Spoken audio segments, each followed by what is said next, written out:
நம்ம வத்த குழம்பு தான் வைக்க போகிறோம். அதுக்கு ஃபஸ்ட்டு ஸ்டவ்வை ஆன் பண்ணிக்கணும். ஆன் பண்ணி சட்டியை வச்சுக்கணும். அதில் கொஞ்சமாக எண்ணெய் ஊற்றி வெந்தயம் கருவேப்பிலை போட்டுக்கலாம்.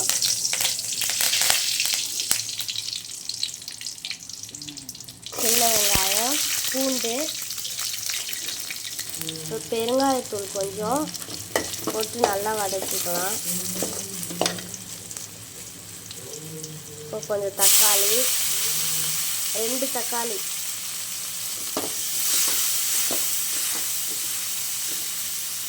நல்லா இந்த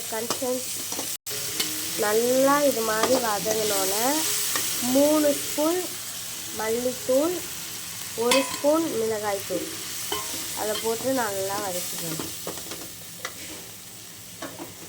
அப்புறம் கரைச்சி வச்ச புளி எடுத்து ஊற்றிக்கலாம்.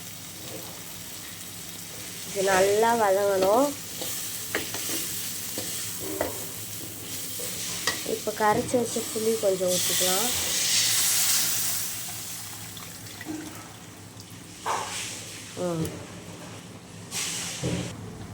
இப்போ உங்களுக்கு தேவையான காய்கறி போட்டுக்கிட்டு உப்பு கொஞ்சம் போட்டுக்கணும். உங்களுக்கு தேவையான அளவு உப்பு போட்டுக்கோங்க. உங்களுக்கு வேணுமான அளவு காய்கறி எல்லாம் போட்டு நமக்கு எண்ணெய் பிரிஞ்சு வர அளவுக்கு கொதிக்கணும். கொதிச்சிச்சுன்னா வத்த குழம்பு ரெடி.